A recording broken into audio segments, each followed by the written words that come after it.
আমরা নারী, আমরা সব কিছু পারি, এই কথাটা অতি বাস্তব। সত্যি আমাদের যেখানে জন্ম হচ্ছে আমাদের কিন্তু সেখানে মরণ হচ্ছে না, আমাদের ঠিক অন্য জায়গায় গিয়ে মরণ হচ্ছে। আর এই দুই বাড়ি মেয়েরা কত সুন্দর করে মেনটেন করে থাকে। ছোটোবেলায় যেখানে জন্ম হচ্ছে, যাদের কাছে ছোট থেকে মানে বড় হওয়া, তারপরে বিয়ের পরে আবার আরেক জায়গায় এসে সেখানেও আবার নতুনভাবে মানে জীবন পাওয়া, শ্বশুরবাড়ি যাকে বলে। তো এই সমস্ত তালে গোলে মানে দুটো বাড়ি মেনটেন করে চলা, মানে কি বলবো, মেয়েরাই একমাত্র পারবে। এটা কিন্তু ছেলেদের দ্বারাই সম্ভব নয়। সেই জন্য মানে ছেলেদের এক জায়গাতেই থাকতে হবে, যেখানে জন্ম সেখানেই তাদের মরণ, অন্য কোথাও তাদের আর যাওয়া লাগে না। কারণ ভগবান সৃষ্টি করে দিয়েছে একমাত্র মেয়েরাই সব কিছু সহ্য করতে পারবে। মেয়েদেরকেই এরকম তৈরি করলে একমাত্র সমাজ চলবে, ছেলেরা অসম্ভব, ছেলেরা পারবেই না। তো যাই হোক বন্ধুরা, অনেকটা গেজিয়ে নিলাম, হয়তো অনেকটা মানে অনেক বড় বড় কথা বলে ফেললাম, তোমরা হয়তো অনেকেই ভাববে, কিন্তু না, সত্যি বলো, এটা তো বাস্তব, তাই না? তো তোমরা সবাই কেমন আছো? ঝড় বৃষ্টি হলো খুব পরিমাণে, প্রচুর বৃষ্টি ঝড় হয়েছে, মানে কোথাও অনেক বেশি হয়েছে, কোথাও হালকা পাতলা হয়েছে। তো তোমরা কে কোথা থেকে ভিডিও আমার দেখছো কমেন্ট করো, আর কাদের ওখানে কেমন ঝড় বৃষ্টি হয়েছে, কতটা কি ক্ষয়ক্ষতি হয়েছে অবশ্যই আমাকে জানিও, আমার তাহলে একটু ভালো লাগবে। আর আমাদের এখানে সামান্য পরিমাণে হয়েছে, খুব বেশি হয়নি, আর তেমন পরিমাণে ক্ষয়ক্ষতিও কিছু হয়নি। মানে আমাদের এই এলাকাতে আমি বলছি, আমি তো আর অন্য কোথাও যাইনি, তো এর মধ্যে তেমন কোনো অসুবিধা হয়নি। তবে শনিবার থেকেই ঝড় বৃষ্টি আসার কথা ছিল, মানে অনেক সতর্কবার্তা আসছিল, তারপরে খবরে দেখছিলাম বা মোবাইলেও অনেক মেসেজ আসছিল শনিবার দিন তুমুল পরিমাণে একটা মানে ঝড় ধেয়ে আসছে। তো যাই হোক, শনিবার দিন আসবে আসবে করে, হ্যাঁ একটু বিকালের দিকে মেঘলা ঠেকলা হয়েছিল, কিন্তু শনিবারে আমাদের এখানে কিছুই হয়নি। তবে রবিবার দিন সকালবেলা থেকে আস্তে আস্তে আস্তে আস্তে মেঘলা কোনোরকম একটু হাওয়া বাতাস দিচ্ছিল, দিতে দিতে যাই হোক রবিবারের দিন মানে বিকালবেলার থেকে আমাদের এখানে সেই পরিমাণে একটু হাওয়া হচ্ছিল, আর সাথে বৃষ্টিও হচ্ছিল।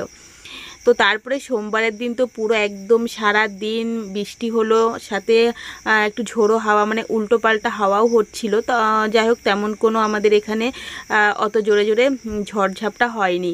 তো যাই হোক, ঠাকুরের আশীর্বাদ ছিল বলে হয়তো সেরকম কোনো হয়নি। তবে এটা সবসময় চাই কোথাও যেন কোনো ক্ষয়ক্ষতি না হয়, মানে বৃষ্টি হোক, সেই পরিমাণে ঝড় হলে সত্যি খুবই খারাপ লাগে, মানে ভয় লাগে। ছোটোবেলায় যেমন খুবই ভালো লাগতো, দরজার পাশে দাঁড়িয়ে দাঁড়িয়ে দেখতাম ঝড়ের হাওয়া গায়ে লাগাতাম, বা বাইরেও অনেক সময় বেরিয়ে যেতাম, বাবার অনেক বকুনি শুনতাম, আবার ছুটে ঘরে আসতাম, আবার বাইরে যেতাম, আম কুড়াতে যেতাম। তো যাই হোক, এখন বড় হয়ে গেছি, তখন একটা আনন্দ লাগতো অন্যরকম, মানে ছোট ছিলাম। আর বাবা খুব টেনশন করতো, ঠাকুরকে ডাকতো, সাথে আমাদেরকেও বলতো ঠাকুরকে ডাক, আমরা মানে অত বুঝতাম না। তবে এখন বুঝি যে বাবা কেন এত ঠাকুরকে ডাকতো, ডাকতে ডাকতে গলা একদম শুকিয়ে যেত। আমার এখন সত্যি অনেকটা ভয় লাগে। আর আমফান ঝড় নিজের চোখে দেখা, মানে এর থেকে বড় ঝড় মানে এখনো পর্যন্ত মানে হয় না আমার মানে জীবনে আমি দেখিনি অত বড় ঝড়, আমফান ঝড়ই দেখেছি।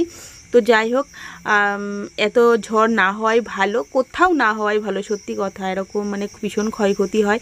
তার মধ্যে কারেন্ট ছিল না, এটা তো একটা মানে কি বলবো ঘটনা। সেই কারণে আমি ভিডিও দিতে পারিনি, বা কোনো আমি খাওয়ার ভিডিও যে শ্যুট করি সেটাও আমি শ্যুট করতে পারিনি। কারণ মানে হচ্ছে গিয়ে ঝড় বৃষ্টি হচ্ছিল, আবার কোথায় কারেন্ট ছিল না, সেইভাবে আর ভিডিও শ্যুট করা হয়নি। তারপরে মোবাইলে চার্জ ছিল না, অল্প একটু চার্জ রেখেছিলাম, কারণ আমার বরমশাই তো বাইরে কাজে যাচ্ছিল, ওর না কাজ ছুটি ছিল না। আমি ওকে বারবার বলছিলাম এই ঝড় বৃষ্টির মধ্যে না এত সতর্ক বার্তা দিচ্ছে, ট্রেন বন্ধ হয়ে যাবে। ও যেহেতু মানে আমরা থাকি গোবরডাঙ্গাতে, তো গোবরডাঙ্গা থেকে ভেতরে, অনেকটা ভেতরেই থাকি আমরা। তো যাই হোক, তোমরা যদি কেউ জানতে চাও অবশ্যই কমেন্ট করো, আমি তাহলে বলবো। আর আমার বরমশাই কলকাতায় কাজ করতে যায়, তো ট্রেন বন্ধ থাকলে কি করে রাত্রেবেলা আসবে যাবে।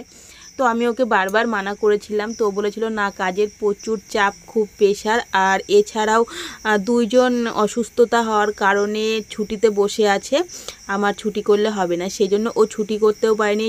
আর ওকে তো বারবার ফোনে কন্ট্যাক্ট করছিলাম, সেই কারণে ফোনে তো একটু চার্জ রাখতেই হবে, তো কোনো ভিডিও সেভাবে শ্যুট করতে পারিনি। তবে হ্যাঁ, সোমবার দিন সামান্য পরিমাণে একটুখানি কারেন্ট এসেছিলো, তাড়াতাড়ি করে চার্জ দিয়েছিলাম, দেওয়ার পরে আর কি একটুখানি শর্ট ভিডিও করেছিলাম। তারপরে রবিবার রাত্রির 11টার সময় কারেন্ট এসেছিলো, তবে ভোল্টেজ ছিল না, লো ভোল্টেজ ছিল, তবে হ্যাঁ মোবাইল চার্জ দেওয়া গেছে। আমার এই ভিডিওটা বেশ কয়েকদিন আগের ভিডিও, তো আজকে আমি তোমাদের সাথে মানে ভিডিওটা আপলোড করব, তোমরা আজকে দেখতে পাবে ভিডিওটা। তো বন্ধুরা, ভিডিওর শুরুতেই আমি তোমাদেরকে বললাম যে আমরা নারী, আমরা সব কিছু পারি, তো কথাটা তো সত্যিই বলো। তো দেখো, আমরা বিয়ের আগে কত মানে রকমের কোনো কাজ আমরা করিনি, অনেক সবজি খাইনি, এখন আমাদের কি না কাজ করতে হচ্ছে না। শাশুড়ি মা একবার বলেছে কচুর শাক খাবে, দেখো বাগান থেকে কচু শাক কেটে নিয়ে এসেছি, আমাদের এখানে প্রচুর পরিমাণে যোগ, আমার বাপের বাড়ি আমি আগে কখনো এরকম যোগ দেখিনি, তবে এখানেই এত যোগ দেখি, তবুও যোগ আছে খেতে হবে, শাশুড়ি মা খেতে চেয়েছে, আর সংসার করতে এসেছি, যোগের ভয়তে পালালে তো হবে না। তো যাই হোক, কচু শাক কেটে নিয়ে এসে দেখেছো রান্না করেছি।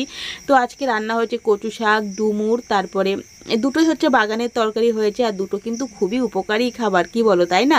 তো যাই হোক, তোমরা অনেকে হয়তো কমেন্ট করো আমরা শুধু ভিডিওই করি, আমাদের কোনো কাজ থাকে না, আমরা সত্যি সংসারের অনেক কাজ করি গুছিয়ে, তারপরে ভিডিও করি।